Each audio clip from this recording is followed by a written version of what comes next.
שלום, היום אני אראה לכם איך עושים תיקייה נעלמת. קודם כל, לוחצים במקש הימני בעכבר ופותחים תיקייה חדשה. על התיקייה החדשה לוחצים במקש הימני והולכים למאפיינים. במאפיינים מוחקים את השם של התיקייה החדשה ורושמים Alt 0160, וזה מה שצריך לקבל.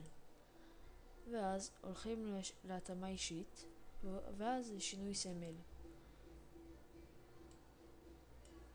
ואז בוחרים בתמונה הזאת ועושים אישור, ועוד פעם אישור. נעלמה התיקייה, אבל הנה התיקייה ולא רואים אותה. רואים? מקווה שעזרתי לכם.